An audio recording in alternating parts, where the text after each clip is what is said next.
Jaya Radha Madhava Punya Vihari.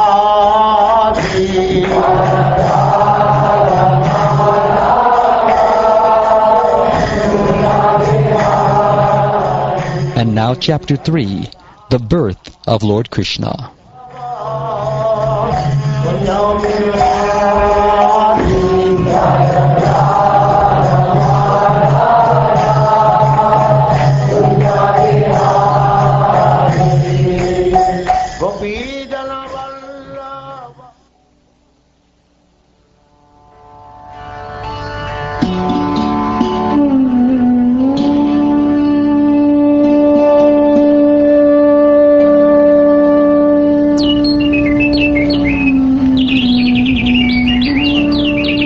Goswami said, "Thereafter, at the auspicious time for the appearance of the Lord, the entire universe was surcharged with all the qualities of goodness, beauty, and peace.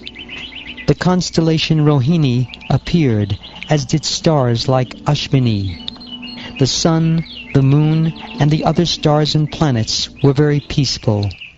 All directions appeared extremely pleasing, and the beautiful stars twinkled in the cloudless sky. Decorated with towns, villages, mines, and pasturing grounds, the earth seemed all auspicious. The rivers flowed with clear water, and the lakes and vast reservoirs, full of lilies and lotuses, were extraordinarily beautiful. In the trees and green plants, full of flowers and leaves, pleasing to the eyes, birds like cuckoos and swarms of bees began chanting with sweet voices for the sake of the demigods.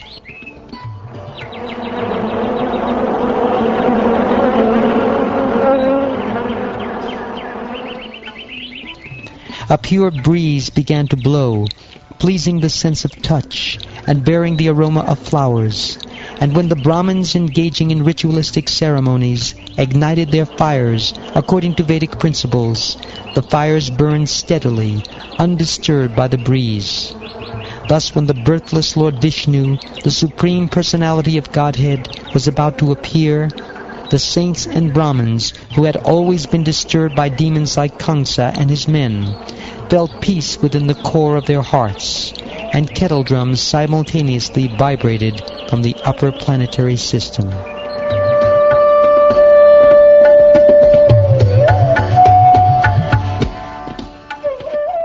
The Kinnaras and Gandharvas began to sing auspicious songs. The Siddhas and Chadanas offered auspicious prayers, and the Vidyadharis, along with the Apsaras, began to dance in jubilation.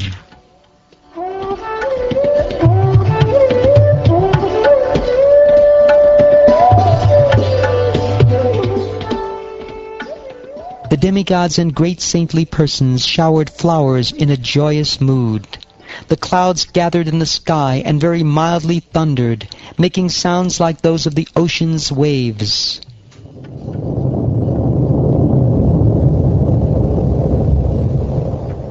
Then the Supreme Personality of Godhead, Vishnu, who is situated in the core of everyone's heart, appeared from the womb of Devaki in the dense darkness of night, like the full moon rising on the eastern horizon, because Devaki was of the same category as Sri Krishna. Vasudeva then saw the newborn child, who had very wonderful lotus-like eyes, and who bore in his 4 hands the 4 weapons, Shankha, Chakra, Gada, and Padma. On his chest was the mark of Srivatsa, and on his neck the brilliant Kaustubha gem.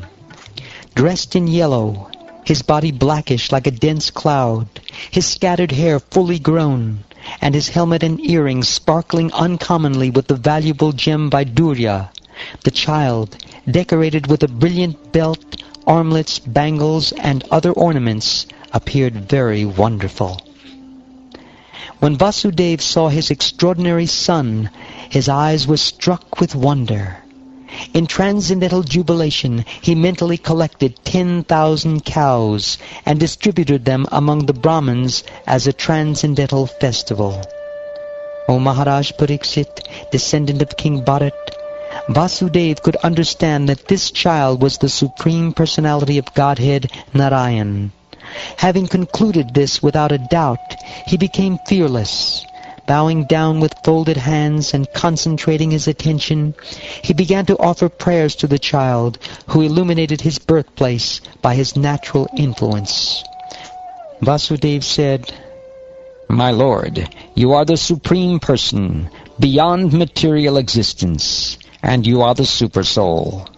Your form can be perceived by transcendental knowledge, by which you can be understood as the Supreme Personality of Godhead. I now understand your position perfectly. My Lord, you are the same person who in the beginning created this material world by his personal external energy. After the creation of this world of three gunas, sattva, rajas, and tamas, you appear to have entered it, although in fact you have not. The Mahatattva, the total material energy, is undivided, but because of the material modes of nature, it appears to separate into earth, water, fire, air, and ether. Because of the living energy, or Jiva Bhuta, these separated energies combine to make the cosmic manifestation visible. But in fact, before the creation of the cosmos, the total energy is already present. Therefore, the total material energy never actually enters the creation. Similarly, although you are perceived by our senses because of your presence, you cannot be perceived by the senses, nor experienced by the mind or words. With our senses, we can perceive some things, but not everything. For example, we can use our eyes to see, but not to taste. Consequently, you are beyond perception by the senses. Although in touch with the modes of material nature, you are unaffected by them. You are the prime factor in everything, the all-pervading, undivided Supersoul. For you, therefore, there is no external or internal. You never entered the womb of Devaki. Rather, you existed there already. One who considers his visible body, which is a product of the three modes of nature, to be independent of the soul, is unaware of the basis of existence, and therefore he is a rascal. Those who are learned have rejected his conclusion because one can understand, through full discussion, that with no basis in soul, the visible body and senses would be insubstantial. Nonetheless, although his conclusion has been rejected, a foolish person considers it a reality. O my Lord, learned Vedic scholars conclude that the creation, maintenance, and annihilation of the entire cosmic manifestation are performed by you, who are free from endeavor, unaffected by the modes of material nature, and changeless in your spiritual situation. There are no contradictions in you, who are the Supreme Personality of Godhead, Parabrahman. Because the three modes of material nature, sattva, rajas, and tamas, are under your control, everything takes place automatically. My Lord, your form is transcendental to the three material modes. Yet for the maintenance of the three worlds, you assume the white color of Vishnu in goodness. For creation, which is surrounded by the quality of passion, you appear reddish. And at the end, when there is a need for annihilation, which is surrounded by ignorance, you appear blackish. O my Lord, proprietor of all creation, you have now appeared in my house, desiring to protect this world. I am sure that you will kill all the armies that are moving all over the world under the leadership of politicians who are dressed as Kshatriya rulers, but who are factually demons. They must be killed by you for the protection of the innocent public. O my Lord, Lord of the demigods, after hearing the prophecy that you would take birth in our home and kill him, this uncivilized Kamsa killed so many of your elder brothers. As soon as he hears from his lieutenants that you have appeared, he will immediately come with weapons to kill you.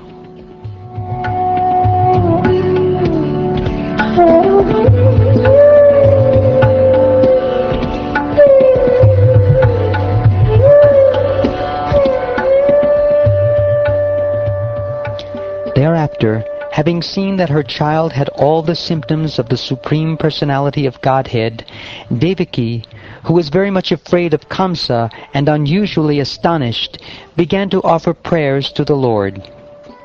Sri Devaki said, "My dear Lord, there are different Vedas, some of which describe you as unperceivable through words and the mind. Yet you are the origin of the entire cosmic manifestation. You are Brahman, the greatest of everything, full of effulgence like the sun. You have no material cause. You are free from change and deviation, and you have no material desires. Thus the Vedas say that you are the substance. Therefore, my Lord, you are directly the origin of all Vedic statements, and by understanding you, one gradually understands everything. You are different from the light of Brahman and Paramatma, yet you are not different from them. Everything emanates from you.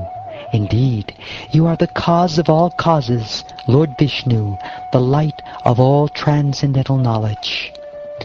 After millions of years at the time of cosmic annihilation, when everything, manifested and unmanifested, is annihilated by the force of time, the 5 gross elements enter into the subtle conception, and the manifested categories enter into the unmanifested substance. At that time, you alone remain, and you are known as Anantashesha Naga. O inaugurator of the material energy, this wonderful creation works under the control of powerful time, which is divided into seconds, minutes, hours, and years. This element of time, which extends for many millions of years, is but another form of Lord Vishnu. For your pastimes, you act as the controller of time, but you are the reservoir of all good fortune. Let me offer my full surrender unto your lordship. No one in this material world has become free from the 4 principles of birth, death, old age, and disease, even by fleeing to various planets. But now that you have appeared, my lord, death is fleeing in fear of you, and the living entities, having obtained shelter at your lotus feet by your mercy, are sleeping in full mental peace.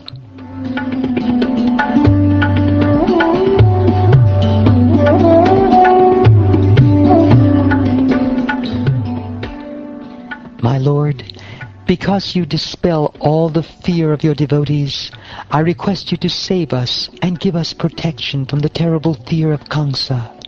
Your form as Vishnu, the Supreme Personality of Godhead, is appreciated by yogis in meditation. Please make this form invisible to those who see with material eyes. O Madhusudana, because of your appearance, I am becoming more and more anxious in fear of Kamsa. Therefore, please arrange for that sinful Kamsa to be unable to understand that you have taken birth from my womb. O my Lord, you are the all-pervading, Supreme Personality of Godhead, and your transcendental 4-armed form, holding conch shell, disc, club, and lotus, is unnatural for this world. Please withdraw this form and become just like a natural human child, so that I may try to hide you somewhere.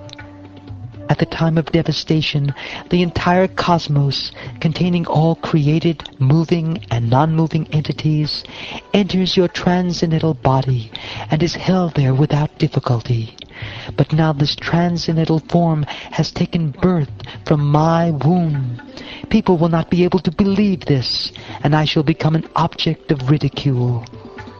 My dear mother, best of the chaste, in your previous birth, in the Svayambhuva millennium, you are known as Prishni, and Vasudeva, who was the most pious Prajapati, was named Sutapa.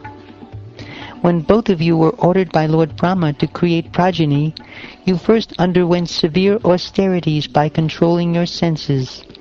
My dear father and mother, you endured rain, wind, strong sun, scorching heat, and severe cold, suffering all sorts of inconvenience according to different seasons. By practicing pranayama to control the air within the body through yoga, and by eating only air and dry leaves fallen from the trees, you cleansed from your minds all dirty things. In this way, desiring a benediction from me, you worship me with peaceful minds. Thus you spent 12,000 celestial years performing difficult activities of tapasya in consciousness of me, or Krishna consciousness. O sinless Mother Devaki, after the expiry of 12,000 celestial years, in which you constantly contemplated me within the core of your heart with great faith, devotion, and austerity, I was very much satisfied with you. Since I am the best of all bestowers of benediction, I appeared in the same form as Krishna to ask you to take from me the benediction you desired. You then expressed your desire to have a son exactly like me. Being husband and wife, but always sonless, you are attracted by sexual desires, for by the influence of Deva Maya, transcendental love, you wanted to have me as your son. Therefore you never desired to be liberated from this material world. After you received that benediction and I disappeared, you engaged yourselves in sex to have a son like me, and I fulfilled your desire. Since I found no one else as highly elevated as you in simplicity and other qualities of good character, I appeared in this world as Prishni Garbha, or one who is celebrated as having taken birth from Prishni. In the next millennium, I again appeared from the two of you, who appeared as my mother Aditi and my father Kashyapa. I was known as Upendra, and because of being a dwarf, I was also known as Vamana. O supremely chaste mother, I, the same personality, have now appeared of you both as your son for the third time. Take my words as the truth. I have shown you this form of Vishnu just to remind you of my previous births. Otherwise, if I appeared like an ordinary human child, you would not believe that the Supreme Personality of Godhead, Vishnu, has indeed appeared. Both of you, husband and wife, constantly think of me as your son, but always know that I am the Supreme Personality of Godhead. By thus thinking of me constantly with love and affection, you will achieve the highest perfection, returning home back to Godhead.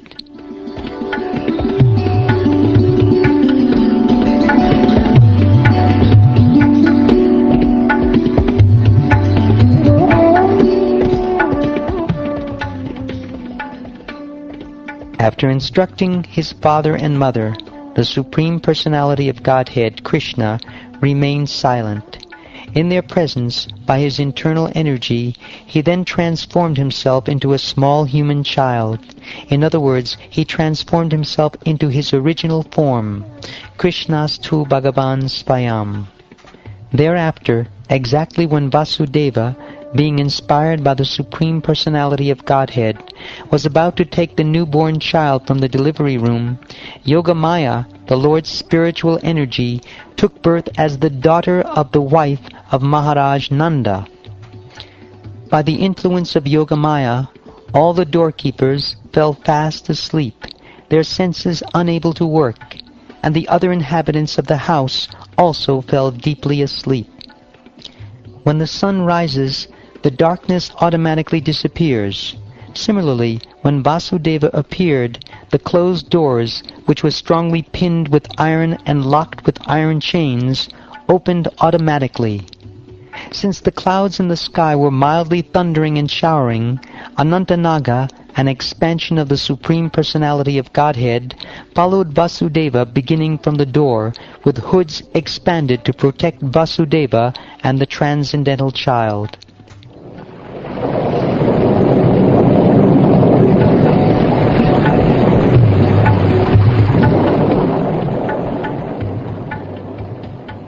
Because of constant rain sent by the demigod Indra, the river Yamuna was filled with deep water, foaming about with fiercely whirling waves.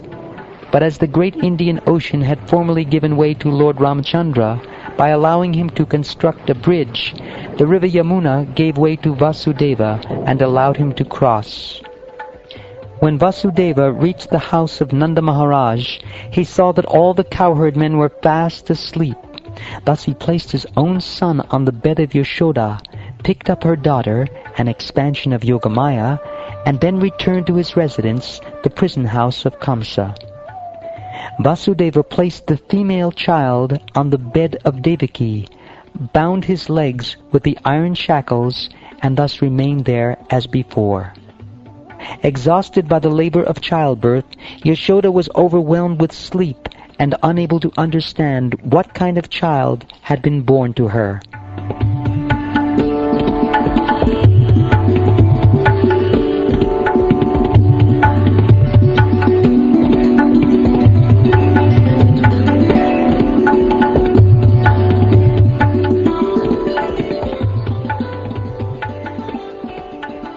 Thus ends the 3rd chapter of the 10th canto of the Srimad Bhagavatam, entitled The Birth of Lord Krishna.